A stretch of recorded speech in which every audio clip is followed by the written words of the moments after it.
বাটি থেকে খুলে দিব। আমি চিন্তা করতেছি অডিটোরিয়ামের সামনেই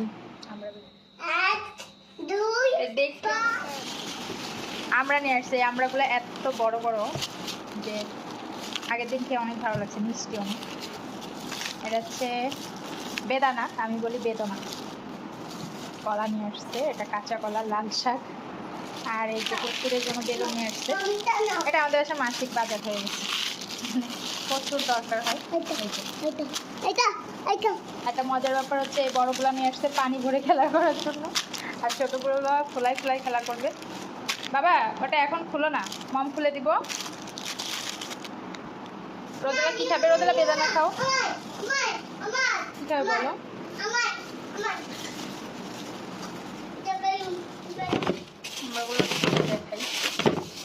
কত বড় বড় সাইজ, অনেক বড় বড়, মানে স্বাভাবিক আমড়ার থেকে অনেক বড়। জানি না এগুলো হাইব্রিডের কিনা। এই আমড়াটা দেখেন কত বড়, বাট খেতে কিন্তু অনেক মজা। হাইব্রিড মনে হয় না। বেদানাটা অনেক লাল হয়েছে, একটা ফাটায় নিয়ে আসছে। মোটরসাইকেলে আনতে আনতে এগুলোর দানা বের হয়ে গেছে। অনেক বাচ্চারা ফল খেতে চায় না, বাট আমার বাচ্চারা আলহামদুলিল্লাহ ফল সবজি এগুলা অনেক ভালো খায়।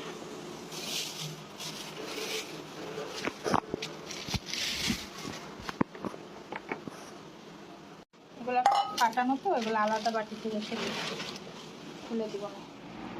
আমড়া মাখা কিনবেন কেউ? আমড়া মাখা আমি, অনেকে তো কেক বিক্রি করে ভাইরাল হয়ে যাচ্ছে, বিরিয়ানি বিক্রি করে ভাইরাল হয়ে যাচ্ছে। তো আমি চিন্তা করছি আমি আমড়া মাখা বিক্রি করে ভাইরাল হয়ে যাব। আর দেখেন আমি কিন্তু বড়লোক, আমি কাঠ চামচ দিয়ে আমড়া মাখাও খাচ্ছি।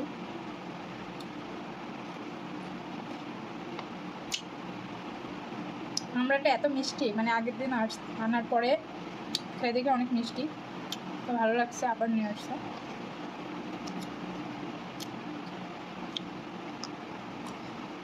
তো যে খেতে চান কমেন্টসে জানান।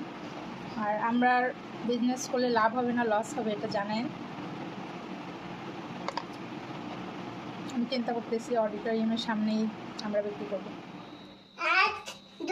দেখতে জাম্বুরার মতো লাগতেছে বাবা। আচ্ছা ফটো নাম চেগাও নেই কেনার সময়।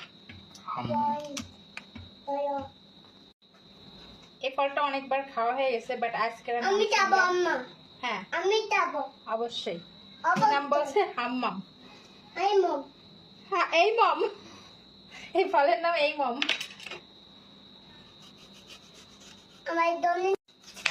আমার দোনে কি তাতো হাম্মাম কাটি। আম্মা অন্নি অন্নি তরমুজ যাবো। এটা তরমুজ? তরমুজ ঠিক আছে, তরমুজ তারপর